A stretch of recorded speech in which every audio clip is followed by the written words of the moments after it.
Friends, welcome to another new video. আপনাদের আবার একটি নতুন ভিডিওতে স্বাগত জানাই। তো অন্নপূর্ণা যোজনাতে তৈরি হয়েছে বেশ কতকগুলো অত্যন্ত গুরুত্বপূর্ণ এবং জরুরি সমস্যা।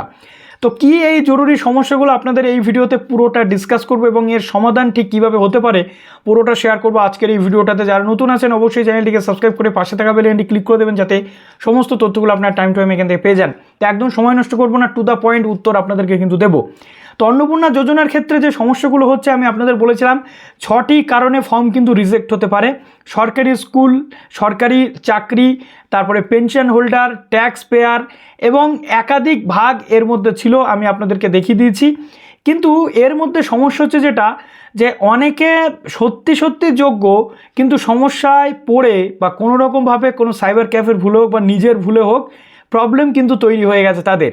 এখন তাদের যে সমস্যাটা হচ্ছে সেটা নিয়ে প্রশ্ন, যে আগস্টের ফার্স্টের দিকে যে টাকাটা ঢুকবে সেই টাকাটা আদেও তারা পাবেন কি পাবেন না, তাদের স্টেটাসটা কি।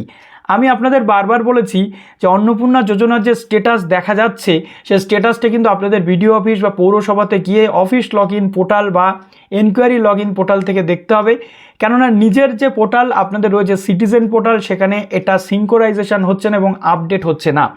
এখন অনেকেই সেখানে গিয়ে দেখতে পাচ্ছেন যে আন্ডার এনকোয়ারি থেকে অনেকের তো অ্যাপ্রুভড হচ্ছে, কিন্তু তেমনি আবার প্রচুর মানুষ আছেন যাদের রিজেক্টেড বা রিভার্টেড বা এনকোয়ারি পেন্ডিং আছে। এই কেসগুলোর সমাধান কি?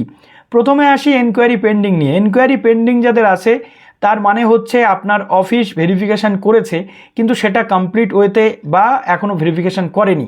ফাইনাল যে এনকোয়ারি পেন্ডিং সেটা বলতে গেলে বোঝাচ্ছে যে এই যে দুটো স্তর পার করে গেছে, একটা হচ্ছে এনকোয়ারি অফিসার, একটা হচ্ছে ব্লক লেভেল অফিসার, আর নেক্সট যেটাতে গিয়ে আটকাচ্ছে সেটা হচ্ছে জেলা লেভেল বা ডিস্ট্রিক্ট লেভেলে। ডিস্ট্রিক্ট লেভেলে ক্লিয়ার হয়ে গেলে আপনার এটা অ্যাপ্রুভ কিন্তু হয়ে যাবে।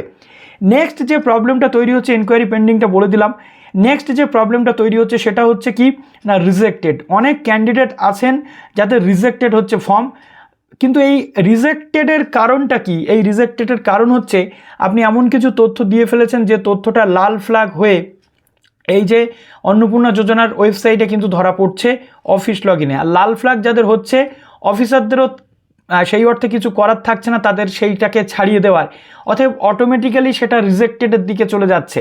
এবার চলে আসছে রিভার্টেড। রিভার্টেড কি? অনেক ক্যান্ডিডেট এমন আছেন যাদের যোগ্যতা থাকা সত্ত্বেও ভুলভাবে ফর্ম ফিল আপ করেছেন। সেটা কিভাবে হতে পারে? একটা হচ্ছে ট্যাক্সে আপনি ইয়েস করেছেন, জিএসটিতে সেই অর্থে কোনো প্রবলেম হচ্ছে না, আপনি ট্যাক্সে ইয়েস করেছেন, আপনার ইনকাম 12 লাখের ওপরে চলে গেছে, ভুল করে আপনার ইনকামটা অতিরিক্ত আপনি দেখিয়ে ফেলেছেন, এবং এক্ষেত্রে আপনার কি সমস্যা, এটা মিটবে কী করে? বা আপনি পেনশন হোল্ডার নয়, আপনার সেখানে টিক পড়ে গেছে, বা আপনি সরকারি চাকরি করেন না, আপনার ভুল করে টিক পড়ে গেছে। এই সমস্ত ফর্মগুলো কিন্তু ব্যাক করানো হচ্ছে, অর্থাৎ রিভার্টেড করানো হচ্ছে। এই রিভার্টেড প্রবলেমটার কি করে সলিউশন হবে? দেখুন, রিভার্টেড প্রবলেম বা এই যে সমস্যাগুলো আপনি ভুল করে রেখেছেন এগুলোর একটাই সলিউশন, এডিট অপশান কিন্তু ওপেন করে। এর আগে আমরা দেখেছি এডিট উইন্ডোতে শুধুমাত্র নাম, আধার নাম্বার এইগুলো চেঞ্জ করা যাচ্ছিল।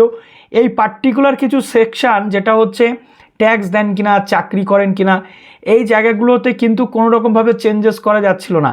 এখন প্রবলেম হচ্ছে প্রপার এডিট যদি না দেওয়া হয় এই সমস্যা মিটবে না। এখন যেটা তথ্য পাওয়া যাচ্ছে সরকারি সূত্র মারফত, যে এই বর্তমানে যেগুলো ভেরিফিকেশান হচ্ছে এগুলোর টাকা আগস্টে ঢুকে যাচ্ছে, এর পরবর্তীতে যাদের এই ধরনের প্রবলেম হয়েছে রিভার্টেড বা কিছু, এদের পুনরায় ভেরিফিকেশান হবে, পুনরায় যাচাই হবে, এবং এডিট উইন্ডো মেবি আসতে পারে অফিস লগ ইনে, যাতে করে এই সকল মানুষগুলো যারা সত্যি সত্যি যোগ্য কিন্তু পাচ্ছে না, ভুলের জন্য তাদের ভুলগুলোকে সংশোধন করা যায়। আর এটা দিতেই হবে। গভর্নমেন্টের কাছে আমাদের অনুরোধ, এটা যদি আপনারা না দেন তাহলে এই সকল মানুষ যারা সত্যি সত্যি যোগ্যতা রয়েছে পাওয়ার, সেই সকল মানুষদের কাছে কিন্তু এই সুবিধাটা পৌঁছবে না। এবং যদি সুবিধাটাই না পৌঁছালো তাহলে এই প্রকল্পের আর উদ্দেশ্যটাই কি থাকলো? যদি যোগ্য কেউ বঞ্চিত হয় সেটা কিন্তু অনেক বেশি একটা খারাপ জায়গা তৈরি করে সরকারের ব্যাপারে মানুষের মনে। কেননা ভুল মানুষ করতেই পারে, সেই ভুলগুলোকে সলভ করার দায়িত্ব কিন্তু পোর্টালের। অনলাইন পোর্টালের তাহলে যৌক্তিকতা বা কী আছে? যদি অনলাইন পোর্টালে সব কিছু করে মানুষের তবুও ভুল হয়, আগে নয় অফলাইন ছিল, জমা পড়ে যেত, সেটা এডিট হতে হতে সময় লাগতো, এখন তো সেটা নয়। সিটিজেন পোর্টালেও যদি এডিট উইন্ডো ওপেন করে দেওয়া হয় আবার কিন্তু সাধারণ মানুষ নিজেরাই করে নিতে পারবে। তবে হ্যাঁ, পুনরায় রিভেরিফিকেশনের জন্য রিভার্টেডগুলোকে পাঠানো হচ্ছে।